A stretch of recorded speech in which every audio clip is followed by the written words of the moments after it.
A lot of people in the content and marketing space experience FOMO. They look around and they say, oh my gosh, I got to be on Snapchat. I got to be on this. I got to be on that. And my view is that the people who really stand out in this space go into one content channel and they stay there and they work it and they master it and they develop an audience there before they move on to something else.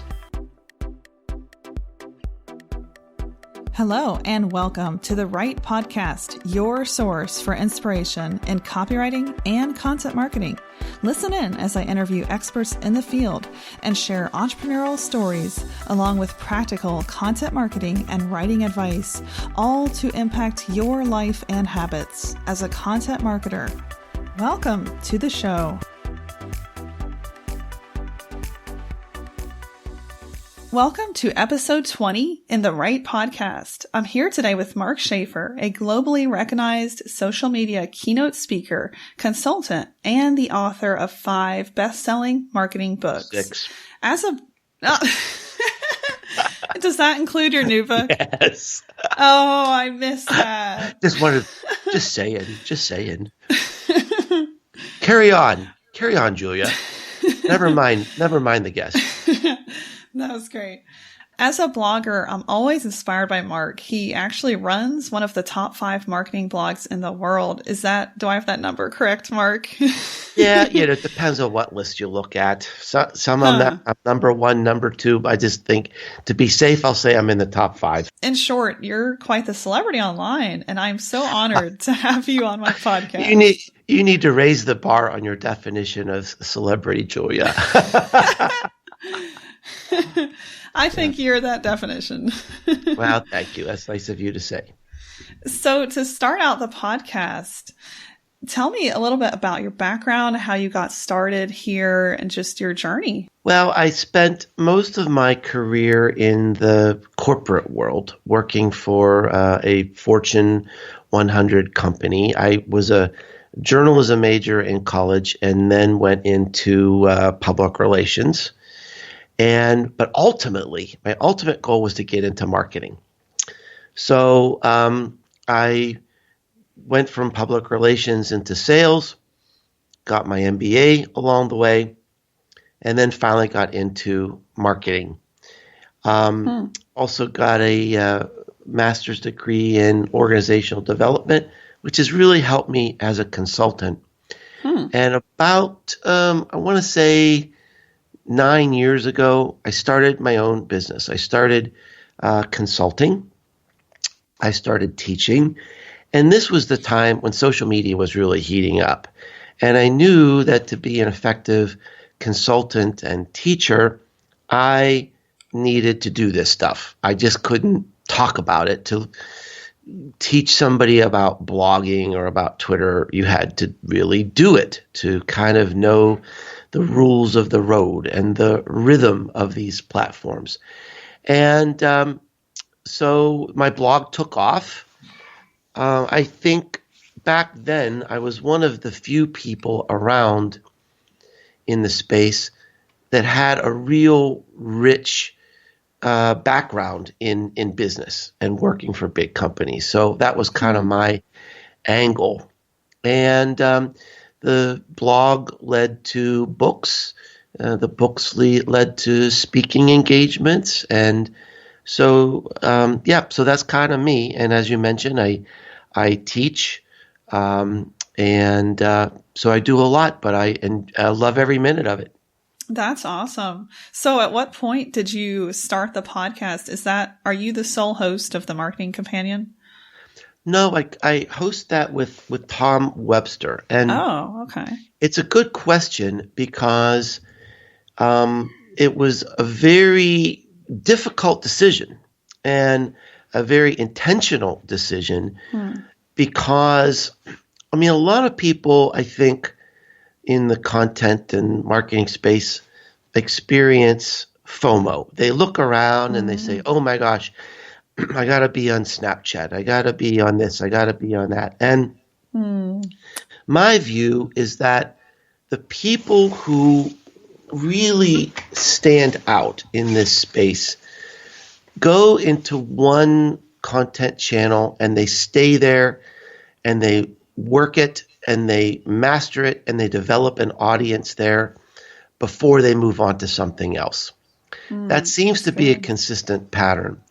And for me, I was a blogger. I love my blog. I had a very, very active and loyal blog community. And I didn't want to jeopardize that. I just, there was nothing, I could not do anything to dilute the quality of my blogging.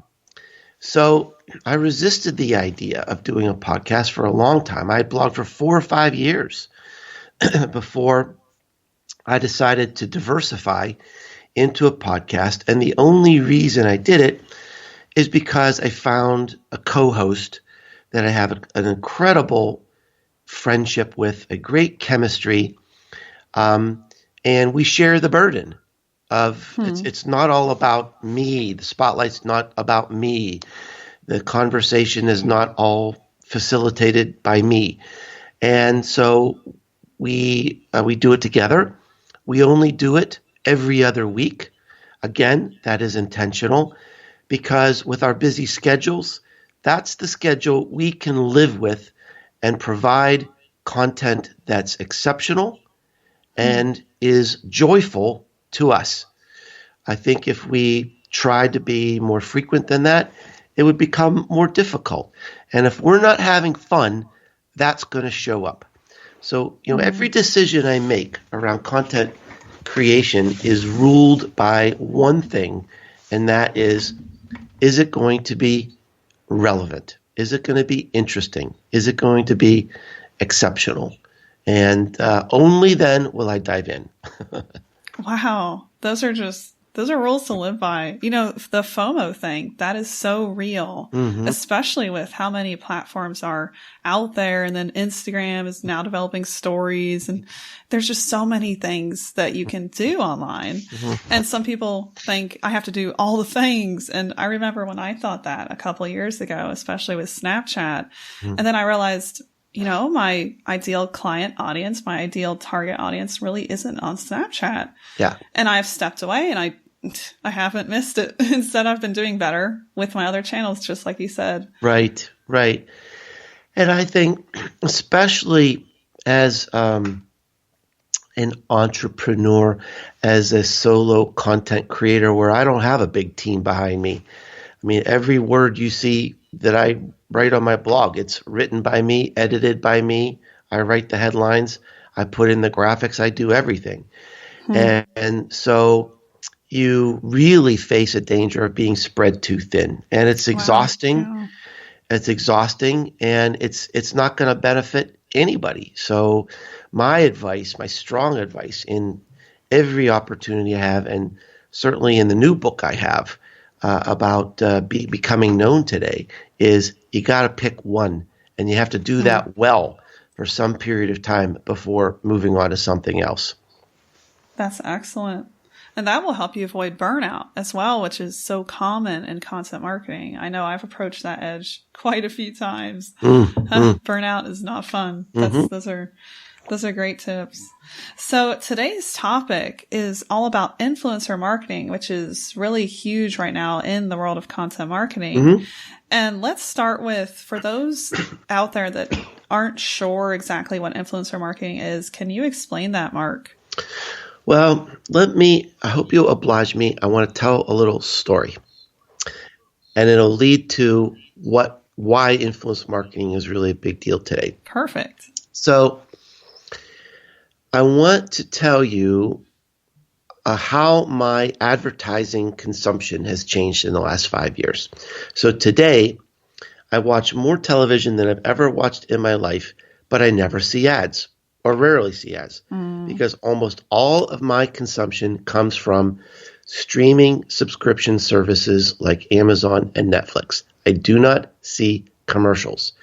When I'm in the car, I listen to Sirius XM, a subscription service. I do not hear ads. I subscribe online to 4 newspapers. I do not see ads. 30 to 40% of Americans today have ad blockers on their mobile devices. They do not see mobile ads. I would guess that my advertising consumption is down 95% in the last 5 years. Now, there's still a lot of companies out there with big advertising budgets, and we all still need to find ways to connect with our audience. So as you look around at, what are the options, one of the most important options for a lot of reasons is through influence marketing. So when I was a young guy, the people in the world with the power were politicians or the gatekeepers like the editor at a newspaper or the publisher sitting in New York City that would decide if you could write a book or not, if you're worthy and have a contract. Well, those days are over. The power has shifted to me and to you and to everyone listening. We don't have to wait to be picked by those people. We can pick ourselves. We have the opportunity, the historically important opportunity to publish, whether it's audio, video, whether it's a blog or even pictures on Instagram. We can establish our own power, our own influence. And what's happening is it's really happening. It's really occurring that people out there are becoming very, very powerful. There are people on YouTube who have bigger audiences and make more money than Hollywood movie stars. There are bloggers out there that are creating entire careers and making great money, finding their own audience. Even very well-known authors are moving toward a self-publishing model these days. I've written 6 books. My last 3 books, I've self-published. I did too. And I'll never go back to the traditional publishing model. There's no advantage to it anymore. So today, it used to be you'd have a book contract or a music contract or a movie contract or whatever. And all those people would help you climb the ladder. They would help you to become known and build an audience. That doesn't happen anymore. Those days are over. No one is holding your hand. You have to do it yourself. You have to become known. You have to build your own audience. If you want to be a writer, if you want to have influence in the world today, you've got to do it yourself. And that's why I wrote my new book called Known, the handbook for building and unleashing your personal brand in the digital age. Because being known, Julia, has such an advantage today in so many personal and professional goals, writing just being one of them. So to take that a step further, looking at it today, how do you think influencer marketing has evolved and what are the brands taking advantage of it? Tell us a little bit about that. Oh, it's funny. I just finished a podcast of my own answering that very same question, and I got to tell you, it is in a cataclysmic shift right now. It really, really is, and I think the turmoil is coming from a clash of cultures. We have a traditional marketing and advertising culture that has certain expectations of how things are supposed to be done. We have another clash of these influencers who have done it their way, a very different way. And now these traditional people and the new media folks are coming together. And it's not working out so well in some cases. And I'll give you an example. I recently was talking to a friend who's the CMO of a motion picture company. And they are all over influence marketing right now. And in fact, they're starting to try to feature influencers in their movies. So truly everything is mashing together. Well, to promote the movie, the advertising agency had this big promotion plan. And part of the promotion was that at a certain time on a certain day, these powerful influencers would publish content about the movie. And in this case, it was 9 a.m. on a Tuesday morning. So this friend of mine goes to the influencer. He's a big hotshot on YouTube and on Facebook and Instagram. And they said, we want you to publish this content on Tuesday morning. He said, that would be crazy. I don't do that. I never publish on Tuesday mornings. Uh-oh. I never do it. And why would I do it now? Well, because we want you to, because that's our schedule. But that's not what my audience expects. That's just not me. No one is even expecting content from me then. Well, he decided to do what the studio wanted him to do, and the content fell flat. They got no results at all. But when they finally listened to the influencer, he was able to do his job. And this is just the tip of the iceberg. There's lots of things going on right now. There's been some very, very big blow-ups in the news where, influencers are influencers. They're not really on brand for a company. They're on their brand. And so there are a lot of really important implications of what it means to work with an influencer today and what it means to be an influencer today. So what do you think about the small business, the marketer, and how they can either strive to be an influencer? Would that actually be a better direction than connecting with an influencer, trying to, buy their services? What is the better direction? Is it being known yourself when you're that small brand marketer? Well, I have kind of an evolving theory about that. And I think that let's just step back. What is the goal of marketing? What's the goal of marketing? What's it always been? It's really to create this emotional connection between a company and their content and an audience. And the content might be an ad in the old days, or a flyer, or a brochure. Today it might be a podcast, or a video, or a blog. Companies who have tons and tons and tons of money, like Coca-Cola, or Nike, or McDonald's, in some ways, they've become a person. They're our friends.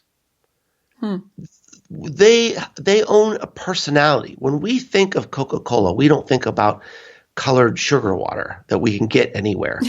We think about an emotion. We think about polar bears. We think about Americana, Santa Claus. There are all these images. And so it is a person that we love. Now, here's a fact. Most businesses don't have those kind of resources to become a person in our mind.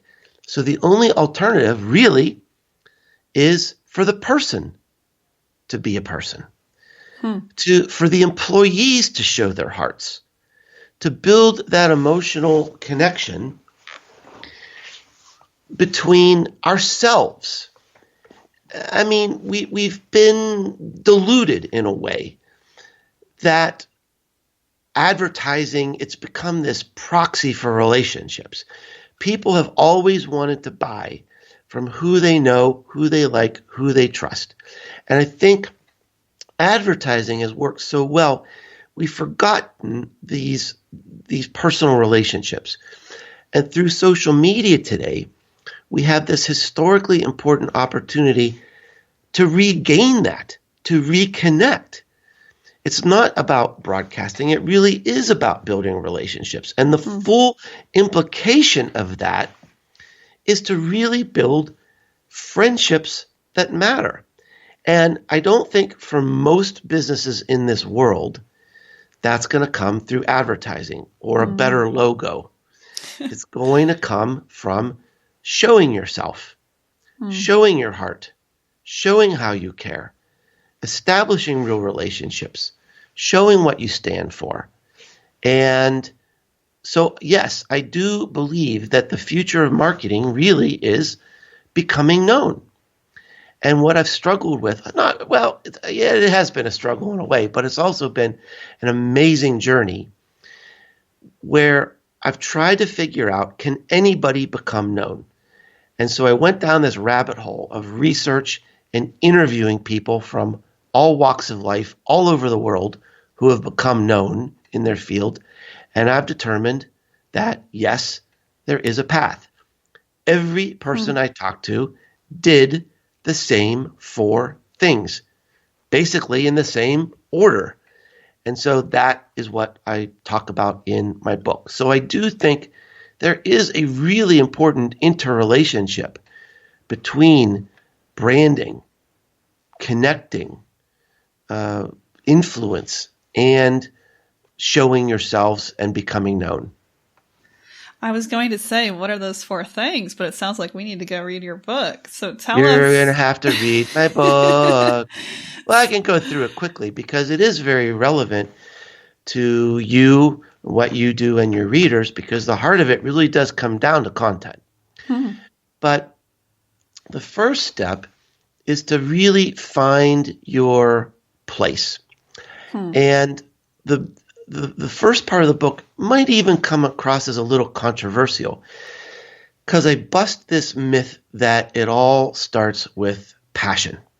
And that's where a lot of the self-help stuff out there today just falls flat. Not only falls flat, but it's simply untrue. And this is not just a difference of opinion. The research doesn't even bear it out. The people who fail, the businesses who fail, the number one cause is because people follow a passion or they follow their dream without a plan. There's not enough people there at the end of the day to help them achieve their plan or to build a business. So what my book is about is, it's fine to have a passion. Cool, great. But now, what are we going to do about it? Let's think about this and put together a plan together so you will have your very best chance of succeeding. And that involves really being intentional and really being clear about what is your sustainable interest. What are you going to be known for years into the future? And that may or may not be the same as your passion. Sometimes a hobby is just a hobby. It needs to stay there. You're going to ruin it if you try to turn it into a business. Second thing is you have to define your space. So I'm a writer. My space is going to be writing. And now that may be risky if all my competition is writers too, or it could be an opportunity. So what I encourage people to do is, again, look at the entire environment. Do a little research. Look at your competition. What are they doing? What are they saying? You've got to hit them where they ain't. You can't do the same thing as everybody else. You've got to find your unique take. Now, the internet is a big place, and the internet is just starting. There's room for everybody. But don't just do it randomly. The third step is then developing content. And in the book, I talk about how not all content is equal. There are certain types of content that help you become known better than others. And then the fourth step is building your audience. And not just any audience, not just a social media audience, but an actionable audience. And there's a difference. The audience we have on social media are weak relational links that are really unlikely to actually buy something from you. So we need to take it to the first step. And through the whole book, in every one of these steps, there are exercises, stories, case studies, examples. There's even a workbook that goes with the book to help people plot out, to write down some of the responses from the exercises, so that if you complete the workbook, you have your plan. Wow, that's excellent. So where do we find the book? Tell us a couple places. Well, it's everywhere online. And I've got a paper version available, Kindle version, and I've narrated an audio version as well. Awesome. Well, I think that's all our time for today, Mark. I really, really appreciate you being here and sharing so much good things. Thank you so much. Thank you, Julia. Thanks, and good luck on your podcast. Take care.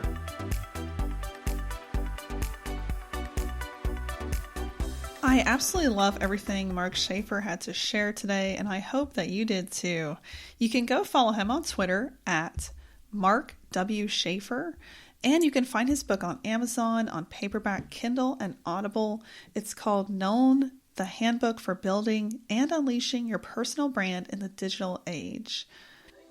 And don't forget to subscribe to The Right Podcast for more episodes. You can do that in iTunes. And don't forget, I'm also on Spreaker, SoundCloud, and you can find all the show notes always at expresswriters.com/right-podcast. If you really enjoy the show, please consider leaving me a rating and review in iTunes. It will really help boost our show to reach more listeners. Thank you so much for listening, and I hope to see you on the next Right Podcast.